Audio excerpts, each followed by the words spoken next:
একটু গ্যাঞ্জাম বাড়তেছে, কিন্তু আমার ব্যক্তিগত অপিনিয়ন হচ্ছেন যে একটা কথা স্পষ্ট বলি, কোনো দেশ এককভাবে চলতে পারে না। পররাষ্ট্রনীতি দরকার হয়, অবশ্যই সম্প্রীতি ভ্রাতৃত্ববোধ বিভিন্ন দেশের সাথে প্রতিবেশীর সাথে বজায় রাখতে হয়। আমরা অবশ্যই প্রতিবেশীর সাথে বন্ধুত্ব সুলভ আচরণ করব, কিন্তু প্রভু সুলভ নয়।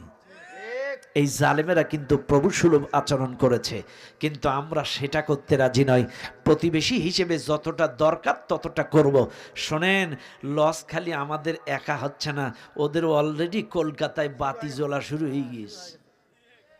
কলকাতার হোটেল আলাদের কান্না, কসমেটিক্স আলাদের কান্না, ঔষধ আলাদের কান্না, হসপিটাল আলাদের কান্না, প্রাইভেট ট্যাক্সি বাস এদের কান্না। এইবার যদি বাণিজ্যিক চুক্তি বন্ধ করে, এইবার ওদের মোটর সাইকেলগুলো যখন আসবে না, ওরা কি জাপান নেবে না চীন নেবে? জাপানও ইন্ডিয়ার মোটর সাইকেল চালাবে না, ওই আমেরিকাও ইন্ডিয়ার মোটর সাইকেল আমরাই চালাই, আমরাই চালাই। ওদের পেঁয়াজ রসুন কি চীন খায় না জাপান খায়? আমরাই খাই। এখন বন্ধ করে দেন, সব পসপে দুদিন পরে। খারাপ পাইবেন না আমারে, কথাগুলো বুঝাচ্ছি, অত্যন্ত দামি কথা। কাজে বলবো এগুলো বাদ দেন, আসেন দেশের স্বার্থে পররাষ্ট্রনীতি ঠিক করে নেন। ও দেশের আত্মীয় স্বজন এ দেশে আছে, এ দেশের আত্মীয় স্বজন ও দেশে আছে, আছে না? আমার ব্যক্তিগত কথা বলি, ওই যে মাঝখানে আছে আব্দুল্লাহ আল হাদি, এ খুব ভালো জানে আমার শ্বশুর বাড়ির সব গোষ্ঠী কিন্তু ওই বাড়ে। কিন্তু আপনারা বলবেন, হুজুর তাইলে আপনি ভারতের বিরুদ্ধে ওয়াজ করেন কেন? আরে আমার দেশ আগে, শ্বশুর বাড়ি আগে না। কথা কন না কেন? দেশ বাঁচলে আরো শ্বশুর বাড়ি হবে। কথা ঠিক আছে না? সম্মানিত ভাইরা আমার, বাবাজিরা আমার, চাইলে এক নাম্বার ইহুদি খ্রিস্টান বিজাতিরা বাধা দেয়, তখন ওদের ইত্তেবা অনুসরণ অনুকরণ ছেড়ে দেবেন। যখন অর্থনীতিতে ওদের ইত্তেবা করবেন না,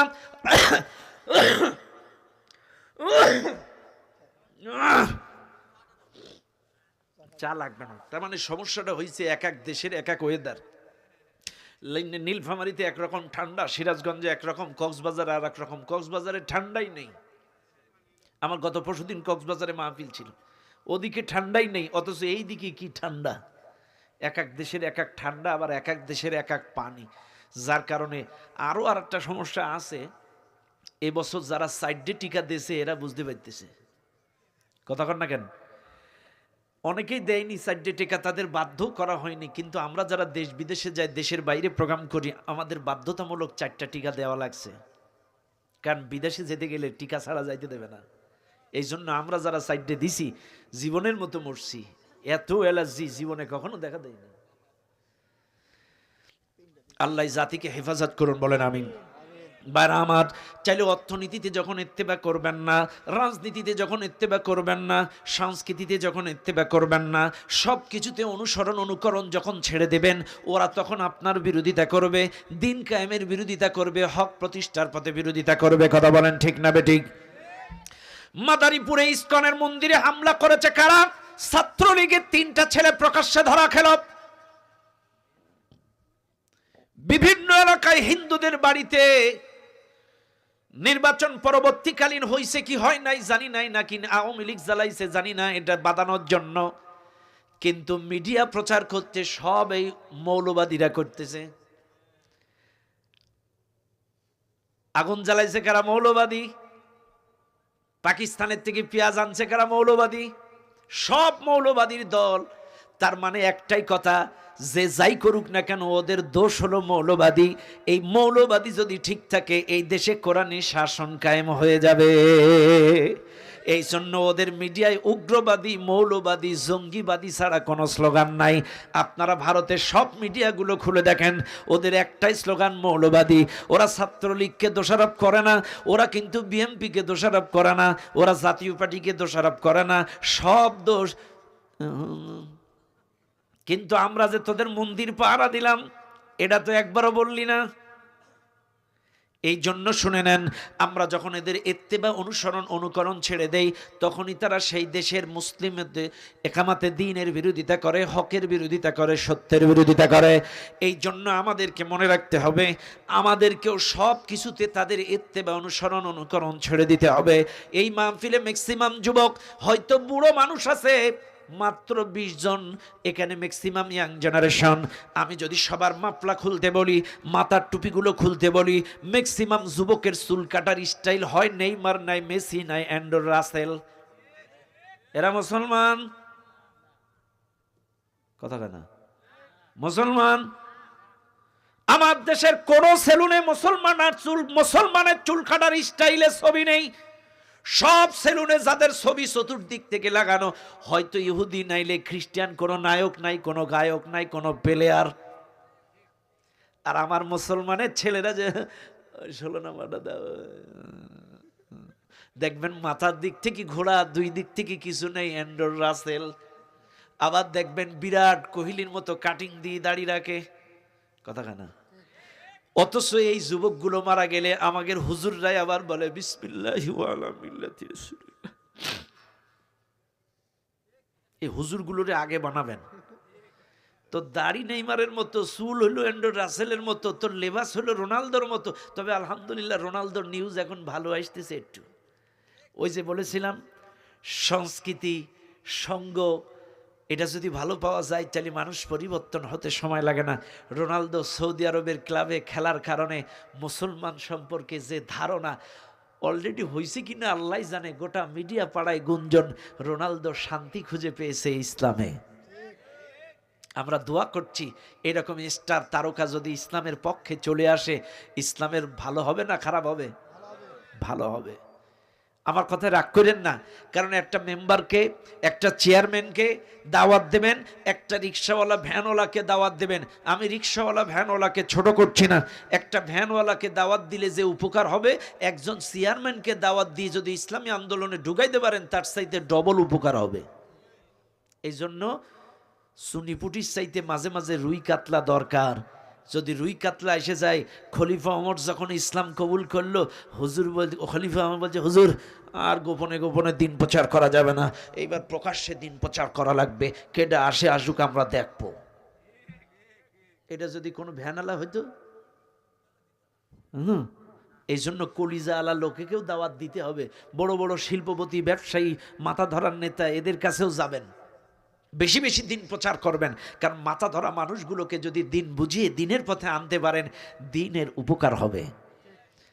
ভাইরা আমার, লক্ষ্য করেন যেই কথা বলছিলাম, চালি 1 নাম্বার আল্লাহর পথে, কোরআনের পথে, দ্বীনের পথে, হকের পথে বাধা দিয়েছে ইহুদি খ্রিস্টান যারা। 2 নাম্বার বাধা দিয়েছে কারা?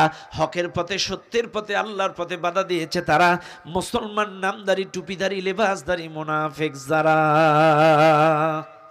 কারা? কতক্ষণ? সিরাজগঞ্জে মুনাফিক নেই? আসেনি?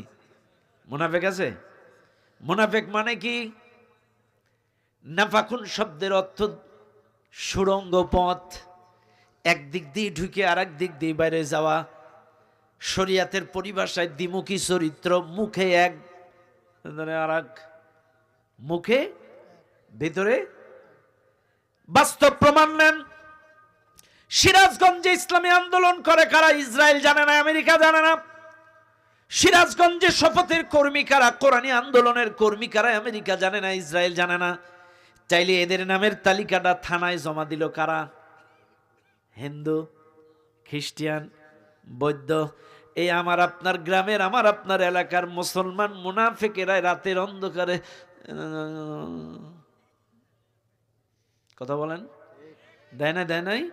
এই মুনাফিকেরাই রাতের অন্ধকারে এদের নামের তালিকা জমা দিয়েছে। আমি 2 মাস বাড়ি ছিলাম না, আজকেই বাড়ি ঢুকলাম, এ কথা কে জানে? প্রতিবেশী জানে। কথা কানা, এ কথা কে জানে? আমি 2 মাস বাড়ি ছিলাম না, আজকে বাড়ি আছি, এ কথা তো আমেরিকা জানে না, ইসরায়েল জানে না, মামুরা জানে না। নিশ্চয়ই আমার বাড়ির পাশের মুসলমান মুনাফিকেরাই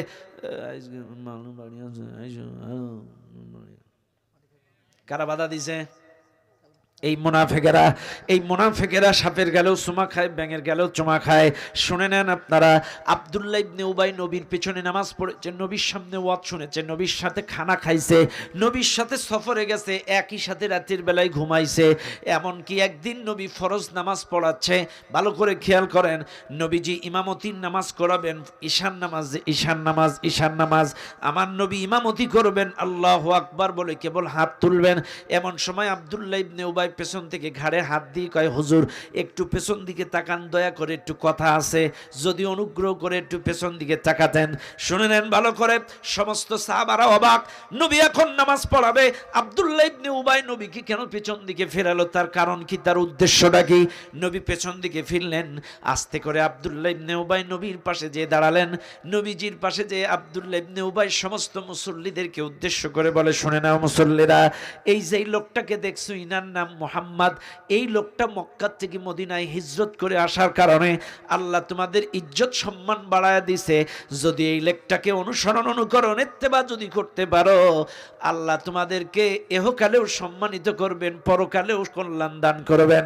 ও দুনিয়ার মানুষ, এই সুন্দর ওয়াজ যেই লোকটা নবী সম্পর্কে ফরজ নামাজের আগে করলো, এই লোকটা জাহান্নামে যাওয়ার কারণ কি?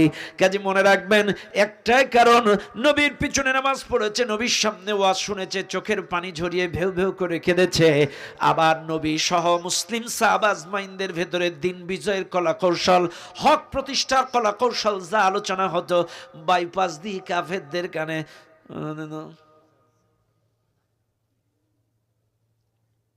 আমার সামনে ওয়াজ শোনে, আমার ইমামতিতে নামাজ পড়ে, আমার মসজিদের মুসল্লি, আবার আমার নামের তালিকা থানায় জমা দেয়। কথা কানা আছে না নাই? তাহলে মনে রাখবেন, এই মুনাফিকদের কারণে ইসলামের 2 নাম্বার সবচাইতে বেশি ক্ষতি হয়। এইবার আপনারা তাকান, ইরাকে সাদ্দামকে কিন্তু